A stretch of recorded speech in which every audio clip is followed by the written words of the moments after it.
Welcome back. I wish I could say it's been beautiful weather, but I got my coat on and it is coming down in buckets. Let me clean this. All right. Hopefully I keep it clean. I did not put pants on. There's a tire shedding some water. That's amazing. And no splashing up on me, but if I slow down or whatever, I will get drenched. I did not put my rain pants on. It's so hot.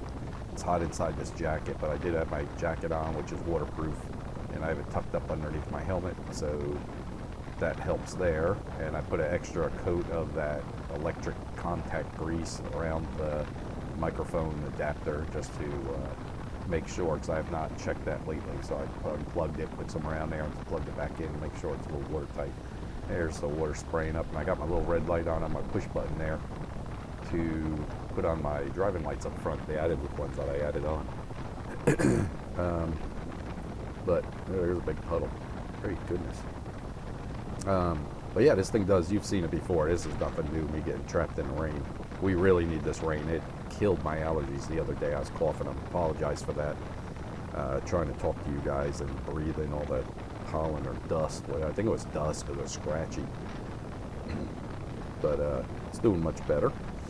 But yeah, this thing in the rain, I've had a few people ask me at work, saying, what about the rain? You get trapped in that, is it bad? And I said, no, this thing is very, very, very good in the rain. I have not had any issues yet, knock on wood. Watch today be one of them and I spin it around or something. But absolutely amazing. The only thing I don't like is the suction, the wind turbulence behind you brings all the dirt from the road and rain, debris and all that up onto your back. So you get filthy on the back. The back of the jacket gets a bad dose of this. So I'll bring it home and just rinse it off real good and let it dry. But that's it. My legs are getting drenched. My hands are drenched, but it's just so hot. I mean, it's probably 88 degrees out here and it's downpour. It's just a thunderstorm or a rainstorm. So hopefully I can get out of it soon. Coming up here. Work went well, and not too bad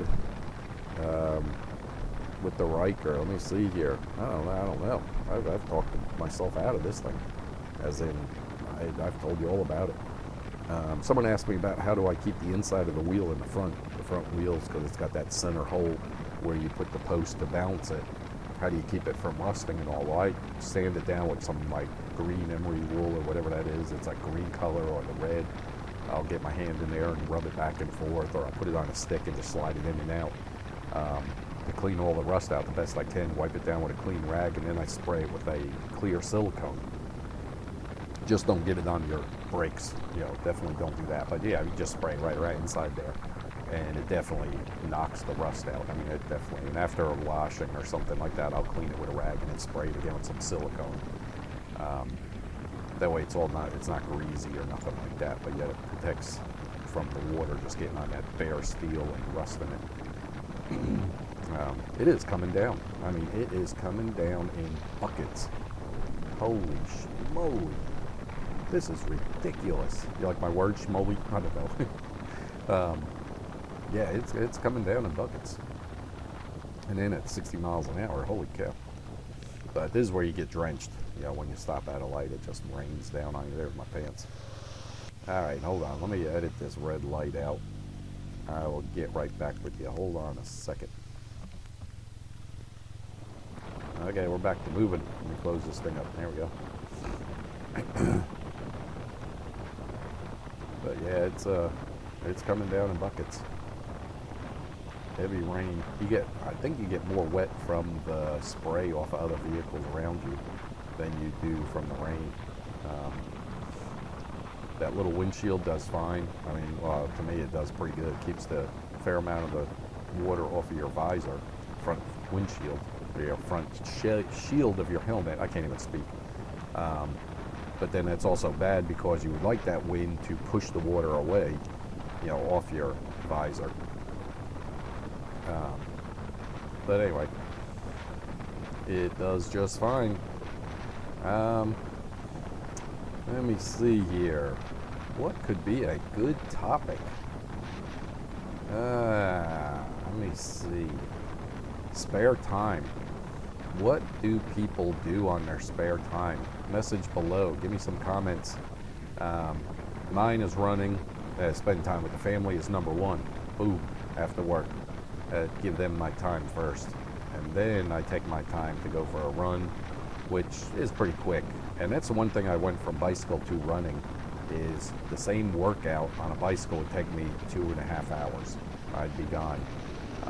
To burn that many calories, say 1,500 calories, and get my heart rate up like that. And, and I drive all over town, for 2.5 hours. Running, I can go out for maybe an hour, do 5 miles, 5.5 at a pretty good pace. And I'll burn almost 1,000 calories and I'm done. Or you want to make it shorter, you go out for a half hour, do a little 5K, that's 3 miles, and push real hard. Try to do your best times ever for those 3 miles, or real hard on one, go a little easier on the next, and real hard on the finishing one. But anyway, just to show you, I did it because it will take less time and still get me that fitness. Plus, I enjoy where it brings me. It's hard to explain to people when I run. Everybody says it's miserable, it's painful, it's this. I get in it, after the first, I don't know, half mile, a mile at the most. Let me clean that. And hopefully you can see I've just been wiping it just as I think I need to. But it's light. It's getting lighter out here and not as much rain, so hopefully I get out of it. But yeah, it just brings me into a certain area. I don't hurt, and my breathing is pretty good, except when I'm climbing hills, obviously. But it brings me into a totally new area than regular day of stress and work and bills and family and all the crap of the world. I can get into a run and daydream, and daydream for hours. I mean, I just run and daydream and don't even think about it, and it's so beautiful. It may sound weird and corny, but it's the truth. It's such a beautiful place, I can't even explain it. That's why I just look forward to running, and I wish I had more time to run, because I would just go out and run and run and run, just to stay in that area. That just beautiful area. That's why I'm going to get into, or slowly working my way up into ultra running, which is long distance. 50 miles, 75 miles, 100 miles is my goal within the next 5 years, to do a 100-mile race. You're talking, 28 hours. If you come close to 24 hours, you're booking it. You are doing really good. But most likely 28. The 50K coming up, I'm hoping on between 6 and 7 hours. And that's constant running.